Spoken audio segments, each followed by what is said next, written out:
skin, kasama doon yung epidermis at saka dermis. Ibig sabihin, doon sa epidermis, yung outside covering ng skin natin, ito yung nakikita talaga natin. Yung ilalim nun, sa epidermis, mayroong nerves at saka may mga blood vessels. Kasama yun sa integumentary system natin. Okay? Now look at this. The integumentary system has many functions, most of which are involved in protecting you and regulating your body's internal function from a variety of ways. Kasama doon yung the protects of internal living tissues and organs kasi para hindi mapasok ng bacteria at saka mga viruses. Protects the body from dehydration. Pwede tayo Isipin mo, matuyo. kapag halimbawa pinapawisan ka ng pinapawisan at Walang saka tubig. Yeah. hindi nag-close yung pores mo. Patay. Di ba? Dedo. Mauubusan ka ng tubig, that's dehydration. Hello. Helps dispose of waste materials. Kaya nga kapag yung sobrang dumi ng katawan natin, pati yung ilalabas from the sweat, doon sa sweat glands, nag-open para yung toxins mailabas din. Acts as receptor for touch. Yung skin mo, mayroong receptor doon, i-touch ka lang ng konti, alam mo kung anong klaseng touch yun. Yes. Alam mo kung tinusok ka, alam mo kung hinipo ka, alam mo kung sinampal ka. Kinurot mo. You know exactly what kind of touch that really that is being felt in the skin. Okay? Pwedeng ma-feel mo kung mainit, ma-feel mo kung malamig. Ano kaya if you can differentiate the heat or cold? May problema ka. Akala mo lang, hinipo mo, malamig. Yung pala mainit, ininom mo. Di sunog yung lalamunan mo. Na-imagine nyo ba yun? Kung gaano ka-importante itong skin and the relationship sa nerves natin. Now, can you imagine if the skin, where there's a nerves, is not well connected to the brain? You cannot decipher whether that one is hot or cold. May problema tayo dun. Okay? Now, how does the immune system works with the immune system? Nakita nyo, nagkakaroon tayo ng relationship between the skin and the immune system. Ang immune system, ito yung panglaban natin sa katawan natin para ma-maintain yung health natin para we can easily be engulfed by bacteria and viruses in our body. The skin of the immune system helps the immune system because it is the skin that serves as a barrier between the outside world and the inside of our body. Kumbaga, ito yung pumipigil bago makapasok. Dadaan ka muna sa skin bago makapasok sa kaloob-looban ng katawan natin. Get the point? Yeah. Now, look at this. Thus, the immune system serves as a protective covering that helps to prevent harmful substances, viruses, or microbes from entering the body. The skin also contains dendritic cells that interact with antigen and deliver them the antigen to the lymphatic organs. Mamaya pag-usapan ng lymphatic organs. Ang lymphatic organs ay parang basurero ng katawan natin. Parang sumusobra doon sa katawan natin, lilinisin niya para mailabas, maisama sa general circulation, and then it will be excreted through the urine and the sweat. Guys, alam mo pagka pinag-aralan natin itong human body systems natin, you can't help but to really appreciate your body. You can't help but to appreciate God who really created us. That's why pagkatapos ito, gusto kong ma-realize po natin yan. How do the digestive and integumentary system works together? Okay, kita mo? Digestive naman at saka integumentary system. By helping, mayroon ba itong ilaw? Ay, sorry. Mayroon ba itong ilaw? Ay, tuto. Okay. By helping to synthesize and absorb vitamin D, the integumentary system works with the digestive system to encourage the uptake of calcium from our diet. Ibig sabihin, pagka kulang ka sa vitamin D na makukuha mo sa sikat ng araw with your skin, you can easily absorb calcium in our system. Nakita mo? And calcium is good for the bone. Kaya nga, kapag hindi ka nagpapaaraw, kulang ka sa vitamin D, kulang absorption ng calcium, mas rumurupok yung buto mo. Healthy functions of your skin also is related to the digestive system because the digestion and assimilations of dietary fats and oils are essential for the body to be able to make the protective oils for the skin and hair. Sipin mo, kaya nga kailangan natin ba yung oil din sa katawan natin kasi otherwise, madaling makakapit yung bacteria. That's one way to protect the skin. Now, ito naman, sorry. Integumentary system also works closely with the circulatory system.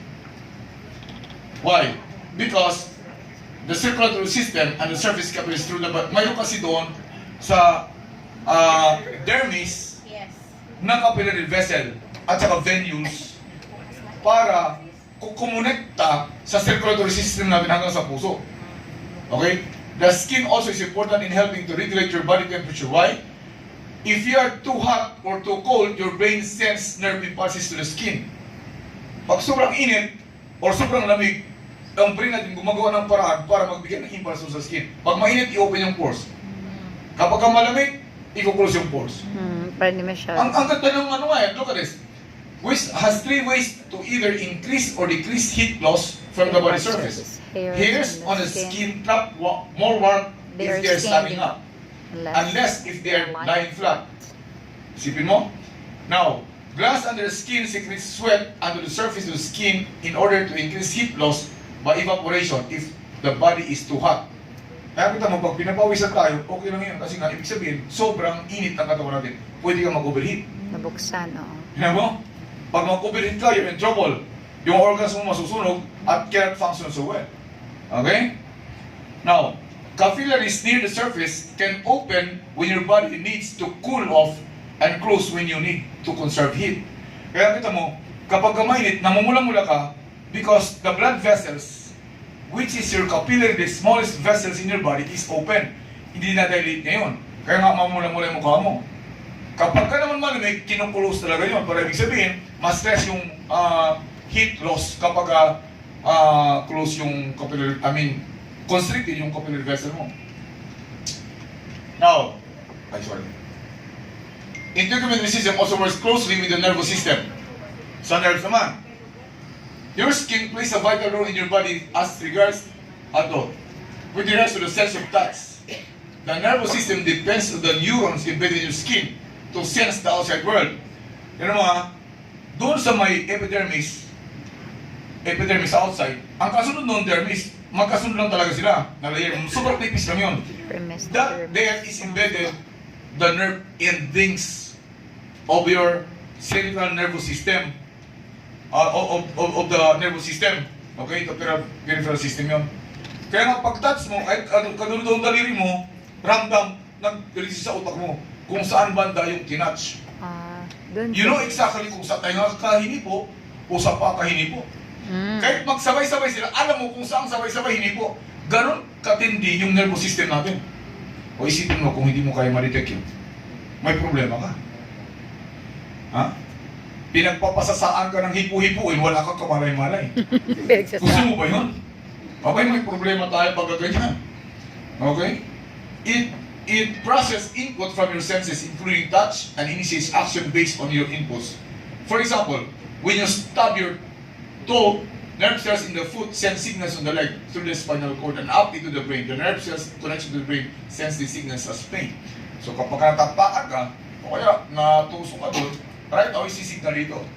Balik doon, the nerve innervates the muscle, so you retract. Pag hindi mo nilitract yan, may problema ka. Ibig sabihin, mayroong disconnection yung nerves mo papunta doon sa area na yun. Okay? Ang bilis, no? Kung diseases ka agad. Ay, apat ito bang tatapusin natin eh. Pagkatas ng apat, products na. Kasi si Sir doon mukhang di darating ngayon eh. Bukas siya darating. Okay? Anong mga sakit ito sa skin na common marami makikita? tayong Scabies. Yung mga kati-kati. You know? Scabies are known as the 7-year itch. Is a continuous skin infestation by the mites. Sarcoptes scabies. Untreated, these microscopic mites can live on your skin for months. Alam mo, sa Tagalog, yung scabies, tawag nila ng kurikong. Yes, I know. Sa Bisaya. Sa Bisaya, kagid, kurikong gyapon. Kurikong gyapon. Oh, muna siya. Okay? They reproduce on the surface of the skin and they burrow, susunod bitaw sa atong skin. And they eggs, dito nang itlog bitaw sa atong skin. Nakala. Mga itlog siya dito ba? Madaghan. Unya, astang katulad, sila sa katul kayo, lami ka doon. Red rash to form on the skin. Okay? Now, nasya oh? Dalawa. Hoy, epidermis, mga dermis. Yes. Musulod ko na siya dito, unya mga itlog ba yun? Yeah. Ano yung itlog na niya oh? So epidermis, gawas dermis, sulod. Mga Mga na scabies, tanawa, pila itlog niya upat ko. Ay, tagara sila. Tagang mga itlog. Kana, nahayag itlog dito. Itlog na siya. Umaw na siya, oh. Tanawa na ito skin. Kalood. Kini, huwag tanawin mo, maunay hair. Oh, pero muna siya puno sa liyog ba? Kanag ko, kay gipadag ko pa naman na siya. Okay, gamay raman Pero siya na. gamay na siya, kay buhok raman na siya. Gipadag ko lang kaayo. Pero, tinod lang, kanang gamay ana, can cause itchiness. Sobrang katulgo na siya. Katul, kaya na siya. Sexual contact is the most common form of transmission among sexually active young people. Kahit pirmi, gamay man na ito mag-sexual contact, hindi maghubo man mo. Siyempre, skin to skin contact. Oh, transfer ko na siya. Okay? Onya, this parasite is responsible for itchiness and rashes caused on the body, and they're also called itch mite. Symptoms. After initial exposure to scabies, it can take up to 6 weeks for symptoms to appear. Dugay-dugay. Kaya nanon, manganak pa man siya. Mangitlog pa man siya. Anak ni mo ma-feel ang symptoms nga astang katula. Okay? The hallmark of symptoms of scabies include rash and intense itching that gets worse at night. Kay gabi man sila gusto mong lakaw-lakaw. Kinakatuwa. Pag ano, hindi kaayo. Kay kanang, ano man, buntak man, init man, pero gabi, gusto nilang maglakaw-lakaw. Magsuroy-suroy sila bidaway. Doon sa ilang mga skin, kung mo na asta katula. Continuous scratching the infected area can create sores that becomes infected. So madubli na. Kalot-kalot mo, nanay bacterial infection. So madubli na. Nanay mites, napay bacterial infection. Crescent scabies usually develops in people with weakened immune system. Another immune system na sad. Pag luya ang immune system, mas dali kang matakpan kani. This includes people who have HIV or AIDS, people who use steroids. Yeah. Scabies mites can overpower the immune system more easily and multiply at quicker rate.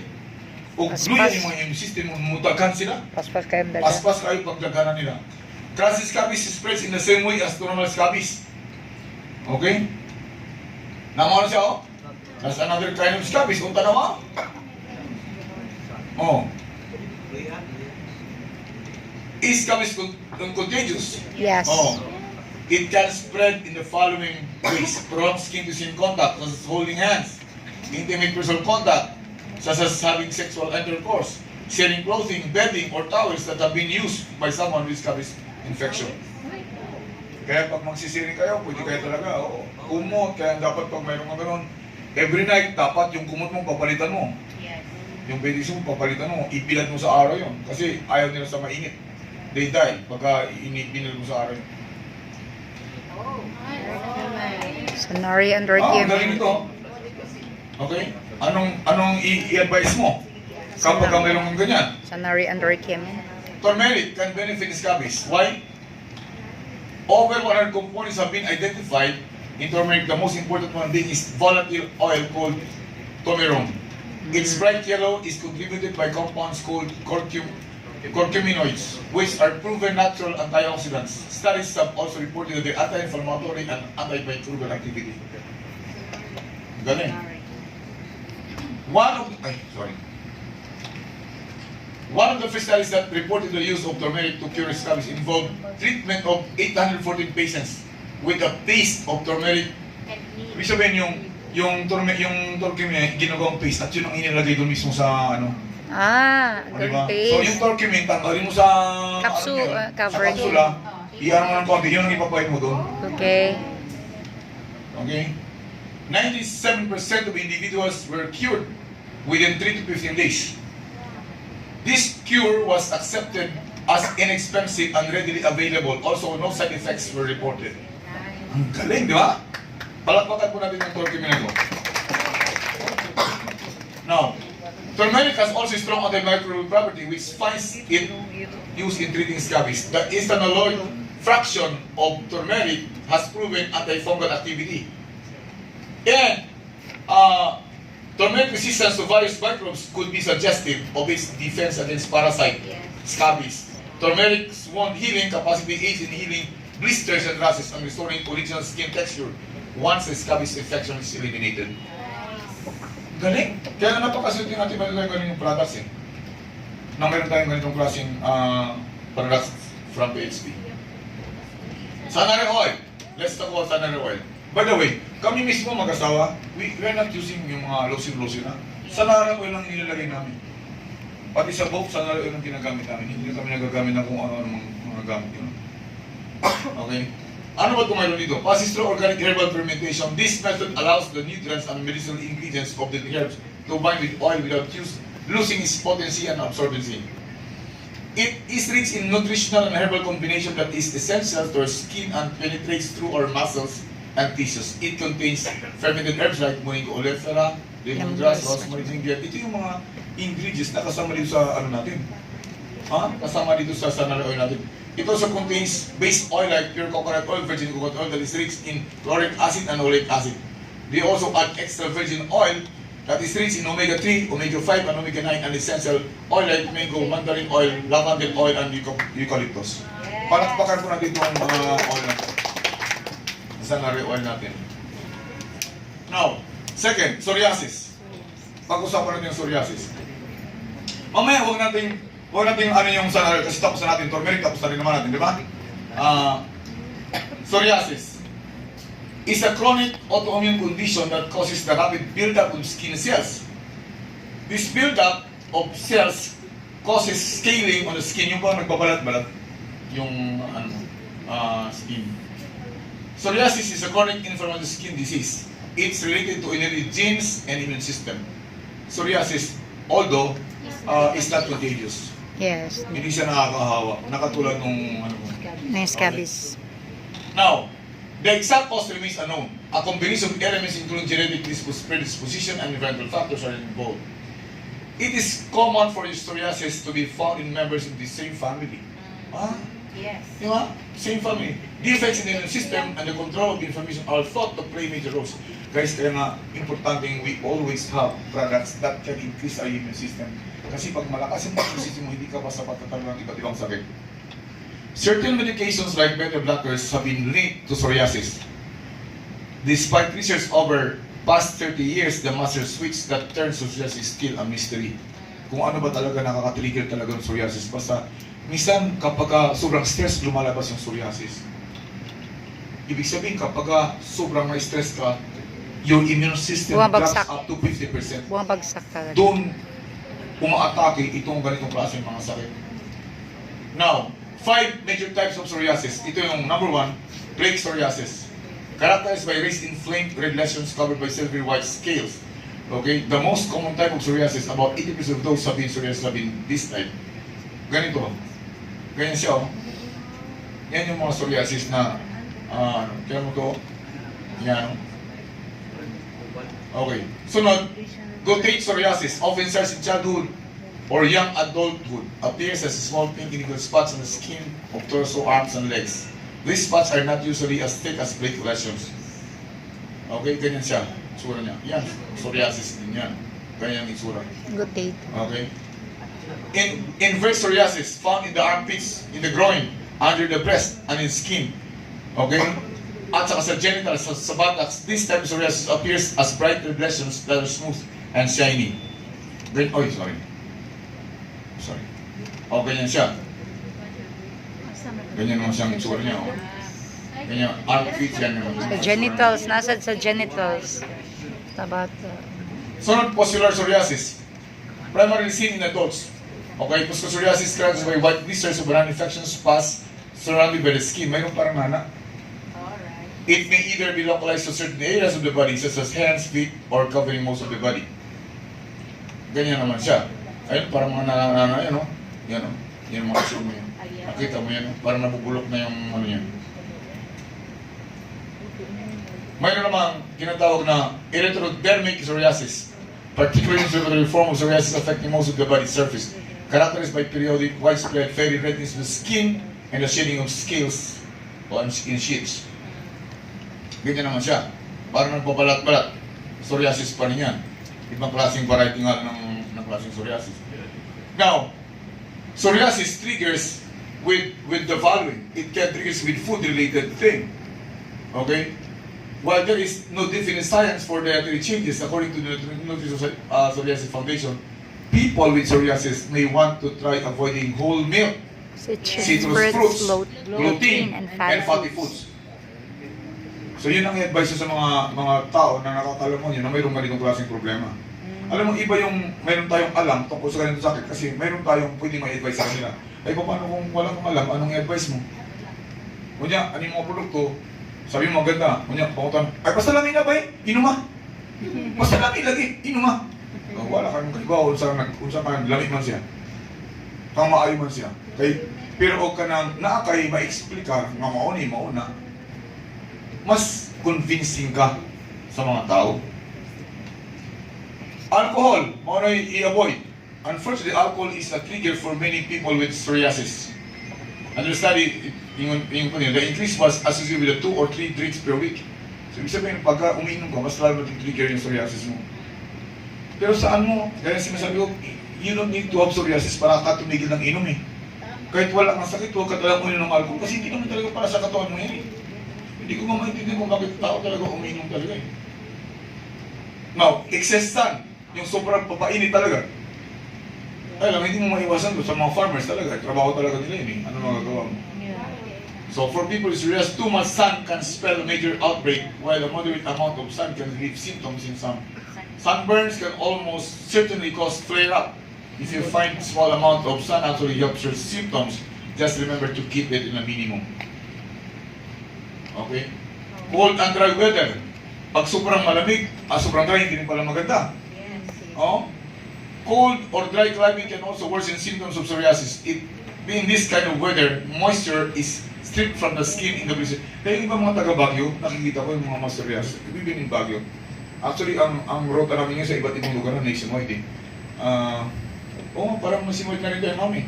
May Visayas na rin tayo, mayroon tayong Mindanao, mayroon tayong Luzon. Parang lumilipot na rin kami, almost nationwide na pala kami. So, try to minimize time spent in elements during the coolest months and invest in a good humidifier for your home. Sabi, stress, ay grabe. Kahit wala kang psoriasis, hindi nga magandang stress eh. May psoriasis ka pa kaya. Di ba? Mas lalong i-minimize mo talaga yung stress talaga. Unfortunately, stress is a big trigger for outbreaks of psoriasis. It's important to attempt to reduce stress in your life as much as possible. Exercise and mediation practices have shown great success in relieving stress associated with many types of pain. Obesity, yung sobrang taba, sobrang overweight, hindi rin maganda. Pwede rin mag-trigger yung psoriasis. Associated with adiposity and weight gain increase. Bakit adiposity? Ibig sabihin maraming adipose tissues sa katawan natin. Mga taba-taba. Increase the severity of psoriasis and risk of incident psoriasis. Being overweight, when you say overweight, is more than your ideal body weight. Okay? Itinuro ko sa inyo kung how to compute for ideal body weight. Increase the risk of psoriasis as well as the make symptoms worse. According to study, a trend in favor between a low-calorie diet and improved psoriasis. Ibig sabihin, pag mababa yung calorie diet mo, mas maganda para sa psoriasis na hindi siya magre-recur at saka atake. Smoking. Kahit wala kang psoriasis, hindi nga maganda mag-smoke eh. Because it will make your blood vessels brittle at saka maging atherosclerotic. Okay? Hardening of the arteries. Smoking may trigger psoriasis, and the more you smoke, the worse the psoriasis can be. Okay? Bakit? Kasi kinukulang ka ng oxygen supply. So kung wala kang oxygen supply, mas lalong mahirapan ka. Yung immune system mo also go down to the lowest level. Smokers have almost double the risk of developing psoriasis compared with people who never smoke. Oh. May natututunan ba kayo? Yes. Are you learning something? Junk foods. Psoriasis is an inflammatory condition, and junk foods tend to be high in saturated and trans fats and refined starches and sugars, all of which can promote inflammation. Di ba? Red meat, that includes yung meat, yung beef. Okay? This type of fat can worsen psoriasis symptoms because it can easily be converted into inflammatory symptoms. Dito kami hindi kumakain ng karne, medyo kami na dito, exempted na kami kasi we don't eat meat. Kahit white meat, kahit red meat, wala na kami nun. Dairy products. Dito, hindi rin tayo nakakaisip dito kasi minsan nakakainom din tayo ganito. Dairy products also contain the natural inflammatory arachidonic acid. Cow's milk is one of the biggest culprits. Yes. Guys, alam niyo ba yung milk? Just to give you the idea. Tayo minsan, akala nyo, ang milk okay, pero sa totoo lang, no, milk, according to recent study, ang milk is not good for us anymore. Yes. According to study, yung lugar na pinapanggalingan ng milk, including US, ang mga buto-buto nila marurupok.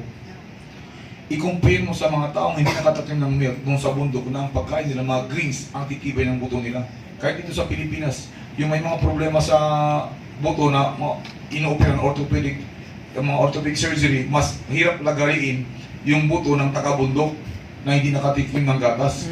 Pero yung taga-syudad, ang daling lagariin yung mga ano nila, mga buto nila. And remember, your bones is the manufacturing plant of our blood through the bone marrow. So kapag humili yung buto mo, pati yung blood manufacturing mo ay hihina din.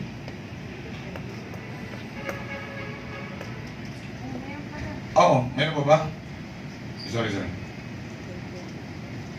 Diba? Okay. Ito to. Sabi dito, egg yolks. Ito to. Because it contains protein casein. Ito yung sabi na ito, which has been linked to inflammation. Yung milk. And by the way, ang milk, yung iba, iniinom yung milk sa may mga ulcer. Kasi inisip nila gumagaling. Oo, hindi pa rin gumagaling kasi nakocover yung ulcer. But in the long run, mamaya-maya, ataking ka because pagkain yun eh. So tataas naman yung acid mo doon. So mayroong tinatawag na rebound phenomenon. Maya-maya, ataking ka na naman ng sakit naman ng sikmura. Iinom ka naman ng milk. So it create a vicious cycle. Egg yolks too are high in arachidonic acid. So consider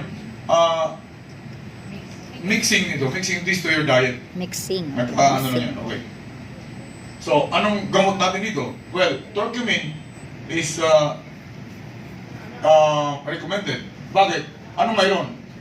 Turmeric is thought to have powerful anti-inflammatory abilities and may help relieve psoriasis symptoms. Okay?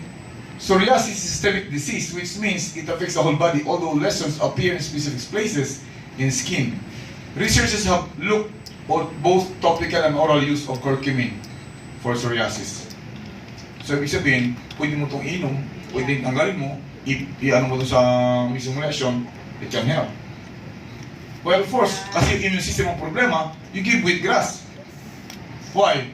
Because ang wheatgrass, although there are many drugs available, they seem to have little healing effect by comparison. So wheatgrass loses scale plate, inflammation, and itchiness, while side effects are virtually non-existent. Curcumin and wheatgrass. Walang side effects siya. Besides, pure barley is good for psoriasis because it contains all the important enzymes, minerals, and amino acids, phytochemicals, phytonutrients, chlorophyll, vitamins, which can correct the physiological body disorder. Yung ang galing nung produkto natin. And of course, idagdag mo yung sunlight oil. Kasi para talagang maging maganda yung feeling nung pasyente. Why? Because lavender oil can help to relieve the pain and itch and provide some stress relief which boosts the immune system, helping to heal lesions. The cause of this condition is largely unknown, and oftentimes many strong creams, lotions, pills are prescribed to treat the problem. Ultraviolet light treatments are used as well. Eucalyptus essential oil has antibacterial properties residing in the essential oil, can repel infections, germs, and help to treat various ailments. Healing ability of the oil can fasten the healing process of psoriasis patches. Analgesic property helps to relieve pain and reduces scaly skin na makikita mo rin sa oil na ito. Mayroon din siyang vasodilator activity. Ibig sabihin, dinadilate yung blood vessels mo para gumanda ng circulation mo and the supply of oxygen nutrients is addressed. Anti-inflammatory and antiviral agents in it can reduce psoriasis inflammation and thwart infection. Mayroon siyang antiseptic property, helps to treat minor burns, blister, bumps, psoriasis, and other skin problems. Virgin coconut oil na present sa sa nari oil natin. Oil offers a breathing ground for skin to produce anti-inflammatory cell hormones. These are produced by the saturated oils. Vital also to help reduce inflammation caused by psoriasis. It also helps keep the skin looking younger.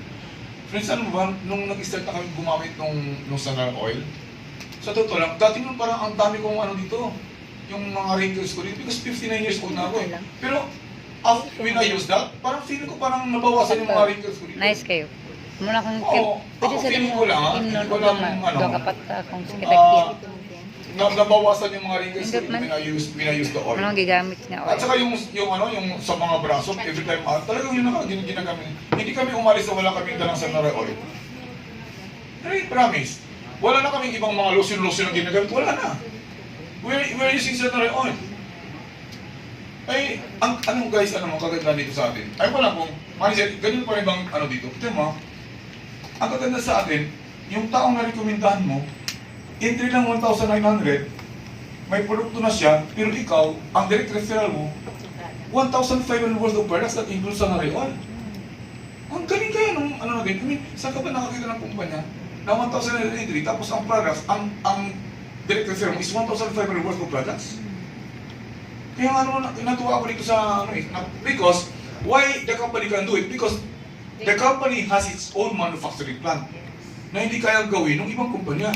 Ito yung advantage natin dito sa PSP, honestly. Now, look at this. Di ba babata ka dyan kapag kasi Simhot ko nun sa simong oil. is coconut are rich in growth factors such as keratin, which is a plant hormone that promotes division in cells. Ang cell division, ibig sabihin, our cell, as it grows, nagkakaroon ng cell divisions para ma-provide at ma-replenish yung ibang nagkakaroon ng cell death. Okay? It is a potent antioxidant which aids in reduction to damage from free radicals. Alam natin yung free radicals. It is stealer. Magnanakaw siya. Nanakawin yung ibang electrons para maging masisira yung cell mo. Mga free radicals. Okay. Now, this one is also purported to be able to repair your DNA. Kasi pagka halimbawa, naging maayos yung cell mo because naging stable siya, pag antioxidant kasi, donor, nagdo-donate ng electron. So yung unstable na atom na wala kulang electron, pag binigyan ng isang electron, hindi siya na nagwawala. Di wala ng cell na masisira. That includes DNA. Kapag yung DNA mo nasira, the cell will have a problem. Kaya nga minsan, nagkakaroon ng cell na mas malalaki na. Ang gusto malalaki na ulit kasi abnormal cell na siya. That will become cyst. And that cyst finally becomes tumor. And one day, that tumor will become cancer. Hanggang sa naging malignant cancer na siya. O kanina, sabi ko, sinabi meron lang cancer ng anak, andun sa hospital ngayon, and all that. Guys, ang dami ng may sakit ngayon, may cancer ngayon. Simply because, sinisira yung DNA natin ng mga free radicals na hindi natin namamalayan. Ano yung free radicals? Pollution can cause free radicals. Stress can cause free radicals. What we eat can cause free radicals. Every day we are not exempted to the possibility that we can have free radicals in our system. Nakawin ng Kung mahina electrons. yung system mo, di tapos tayo. Masisira ang mga cells. Okay? Another great reason why virgin oil works well with psoriasis is the monoglyceride contained with it. This substance can help withstand bacterial, fungal, and viral infections because monoglyceride is actually an antiseptic. Kaya pala natutuwa ako when we use that, wala kami na mga katikati sa misis ko ganun yung ginagamit eh. Kami dalawa yun ang ginagamit namin, yung oil. And we travel a lot. Grabe travel namin. We travel by car, we travel by boat, we travel by plane. Grabe travel namin, maniwala ka. So ang tulog ka namin talagang hindi rin talaga kung mayroong oras matulog, nakatulog. Kapag wala talagang wala rin tulog. Yesterday, I lectured the whole day. Ask me ilang oras, hindi ako nakatulog isang oras eh. Kasi talaga wala talagang, siguro nakatulog ako kunti sa aeroplano, yung while traveling from Manila to Cebu. Pag flight ng aeroplano, tulog ako. Nagising ako nung nag-landing natin sa Cebu, ay isang oras lang mahigit yun eh. Yun na yung tulog ko. And the whole day yesterday, I was able to complete the lecture the whole day until kagabi. At kagabi, lumabas pa kami nila manager, kwentuhan ba kami? Anong oras na tayo nakauwi? Kasi you know what, kung hindi malakas ang resistance mo, hindi mo kakayanin yun. And prior to that, we have a lot of activities. We have medical missions the whole day. In Sao Paulo, Quezon, then travel naman. Drive. Alam mo, Quezon, papuntang Manila, it's more than 5 hours travel by, ay ako pa yung nagdadrive. The next day, medical mission naman sa Taguig, the whole day na naman yun. The next day, the whole day naman sa Payatas, itala mo talaga. Guys, alam mo kapag malakas sa resistance mo, iba yung feeling mo eh, you can sustain. Yes. Iba talaga. So, guys, you make it a point na galing sa atin mismo, because we are now health advocate, na malusog tayo. Kasi ang bitbit natin, health products eh. Mabuti sana kung ang bitbit mo, pang construction ng produkto, ay wala kang pakialam kung ano yan. Ay kung kukulambi ang ibibenta mo, bahala ka kung tibihin ka dyan. Di ba? Ay kaso ang bitbit mong produkto para sa kalusugan eh. Tapos parang hindi nakikita sa sarili mo. Yes. You have to be the product of your own product, friends. Hindi malaki sa akin. Okay. Olive oil for psoriasis. Dito, it's effective moisturizer for psoriasis. It helps to fight inflammatory responses, chronic inflammation, one of the prominent reasons for various health issues, including psoriasis and psoriatic arthritis. Okay, some of the antioxidants in olive oil possess anti-inflammatory properties. Ay, dito mayroon kasamang olive oil yung ano natin eh, yung produkto natin eh. Minsan lang kasi, hindi ka na ipopromote ng mabuting olive oil. Ay, itong ano natin, itong sunrise oil natin. Minsan sumusobra yung sunrise oil doon sa main office, doon sa Cubao. Minsan sumusobra yun sa, parang hindi nila masyadong na ano minsan. Pero pagka maintindihan mo to kung ano itong sunrise oil, ito maniwala ka. Pero huwag niyong baliwalay nito. Dapat bawat isa sa inyo, lagi kayong mayroong dalang sunrise oil. Kami dalawa, mayroon kami sunrise oil lagi sa bag, mayroong sunrise oil sa kotse, mayroong sunrise oil sa bahay. Hindi kami nagpapawala nun. Kasi, minsan hindi mo malimutan mo, o at least mayroon sa bahay. Oh, mami, naubos na pala yung sunrise oil sa bahay, dapat lagyan natin yun.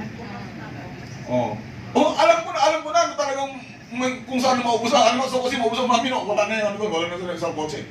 Talagang nandun lang talaga, hindi namin kinukuha. Guys, ang laking tulong nito. Huwag mong babaliwalay. Ako nasa bag, At pero come to think of it, kapag ka nakapagpa-enter ka ng isang tao, libre lang yun eh. Yes. Diba? Saan ka pa nakakita ng ganong klaseng kumpanya na mayroong ganong klaseng benefits? Pero mo, di ba 10% lang yung direct referral. Pero ito sa sobra pa. 1,500 direct referral mo, ang kinuha lang 1,900. Saan ka pa nakakita ng ganon? Thank you very much. Diba? O, break tayo, 5 minutes.